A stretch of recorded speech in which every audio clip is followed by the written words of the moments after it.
तो हिंदू राष्ट्र की आवश्यकता इसके लिए कि भारत के अंदर भी ऐसी ताकतें हैं जो भारत की संस्कृति के सामने जिन्होंने एक जंग छेड़ रखी है। संविधान जो है सबको बराबर का अधिकार देता है। आप आर्टिकल 28 देख लें, आर्टिकल 28 कहता है कि आप स्कूलों में अपने धर्म की शिक्षा नहीं दे सकते, लेकिन वहीं आर्टिकल 29-30 बोलता है माइनॉरिटीज़ को कि आप अपने एजुकेशनल इंस्टीट्यूशंस में अपने धर्म की एजुकेशन दे सकते हैं। तो ये बराबर का अधिकार नहीं हुआ। सनातन राष्ट्र और सनातन धर्म ही पूरे विश्व के केवल मानव नहीं तो प्राणी मात्र है और हमारे पंचमहाभूत है जो जैसे जल वायु इत्यादि, तो इसकी सुरक्षा का विचार करता है।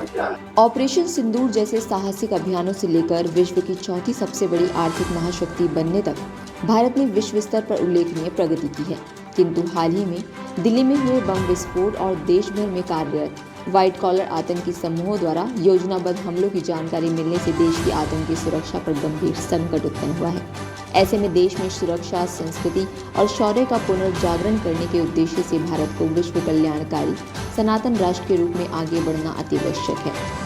इसी संदेश के प्रसार हेतु save culture save Bharat foundation प्रस्तुत और सनातन संस्था के आयोजन में भव्य सनातन राष्ट्र शंखनाद महोत्सव का आयोजन 13 और 14 दिसंबर 2025 को नई दिल्ली के भारत मंडपम में किया जा रहा है। ये जानकारी सनातन संस्था के प्रवक्ता अभय वर्तक ने दी। आज Delhi press club of India में आयोजित पत्रकार परिषद में सेव कल्चर सेव भारत के अध्यक्ष एवं भारत के पूर्व सूचना आयुक्त उदय माहुरकर, हिंदू जन जागृति समिति के मार्गदर्शक सदगुरु चारुदत्त पिंगले तथा सर्वोच्च न्यायालय के अधिवक्ता अमिता सचदेवा उपस्थित रहीं। देखिए, ये जो कार्यक्रम है 13, 14, 15 दिसंबर को होने जा रहा है सेव कल्चर सेव भारत और सनातन संस्था की ओर से सनातन राष्ट्र शंखनाद महोत्सव।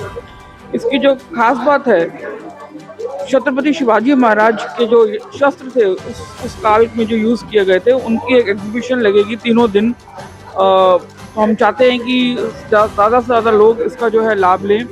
प्लस 13 और 14 तारीख को जो है अलग अलग स्पीकर्स होंगे जो अपने अपने विषय रखेंगे। प्लस जो भारत राष्ट्र हिंदू राष्ट्र की हम बात करते हैं उसमें हमारी न्याय व्यवस्था और अधिवक्ताओं का क्या रोल रहेगा उसके ऊपर भी गाइडेंस मिलेगी। तो I am also an advocate and record in the supreme court of India. तो हमारा क्या रोल है भारत राष्ट्र में, सनातन राष्ट्र में, उसके ऊपर मार्गदर्शन मिलेगा। जी,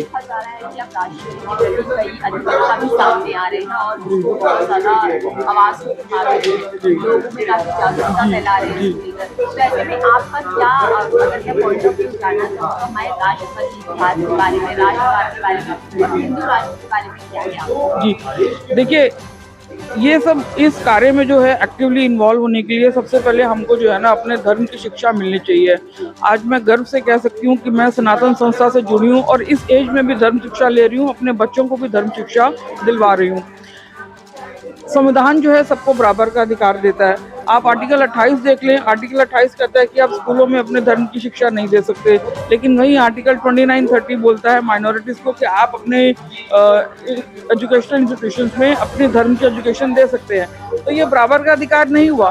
तो संवैधानिक मार्ग से संविधान कैसे सबको बराबर बेनिफिट दे सकता है। आज हमें भी अपने बच्चों को अपने धर्म की शिक्षा देने की ज़रूरत है, तो वो किस तरीके से हम संवैधानिक मार्ग से इसके लिए हम कार्य कर रहे हैं वो सारा इसमें मार्गदर्शन दिया जाएगा। अभी आपने शिक्षा की बात की, अगर मैं एक सवाल पूछूं तो हर चीज़ हिंदुओं पर ही आकर मतलब है।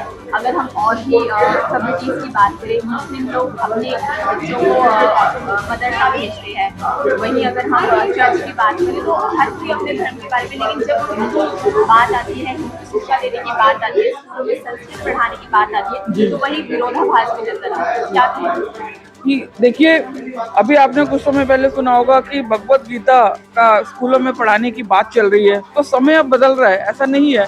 सनातन संस्था 25 वर्षों से इसका प्रयास कर रही है कि किस तरीके से धर्म की शिक्षा दी जाए। वो एक गुरुकुल का भी निर्माण कर रही हैं। तो आने वाले समय में हमें पूरा विश्वास है कि संवैधानिक मार्ग से कि हम भी अपने बच्चों को स्कूल में अपनी धार्मिक शिक्षा दे पाएंगे, इस प्रकार का प्रावधान एक बनेगा। मैं डॉक्टर चारुदत्त पिंगले, राष्ट्रीय मार्गदर्शक हिंदू जन जागृति समिति। आज के कार्यक्रम के बारे में क्या जानकारी? आज जो हमारी प्रेस वार्ता हुई है वो ये दिसंबर के 13-14 को हमने भारत मंडपम में एक सनातन राष्ट्र शंखनाद महोत्सव का आयोजन किया है। तो ये 2 दिन का कॉन्फ्रेंस हमारा भारत मंडपम में रहेगा। इसके साथ हॉल नंबर 12 में एक प्रदर्शनी लगेगी जिसमें छत्रपति शिवाजी महाराज जी के और उनके सेनापति और बड़े सरदारों ने उपयोग किए हुए 250 से अधिक शस्त्रों की प्रदर्शनी रहेंगी। कुछ आध्यात्मिक वस्तुओं की प्रदर्शनी रहेंगी। कुछ जो हमारे गुरुदेव जी ने रिसर्च का कार्य किया है उसके बारे में प्रदर्शनी रहेंगी। और इसके माध्यम से सनातन राष्ट्र और सनातन धर्म ही पूरे विश्व के केवल मानव नहीं तो प्राणी मात्र है और हमारे पंचमहाभूत हैं जो जैसे जल, वायु इत्यादि, तो इसकी सुरक्षा का विचार करता है। आज विश्व तीसरे महायुद्ध के कगार पर और विनाश के कगार पर खड़ा है, हम सब अनुभव कर रहे हैं।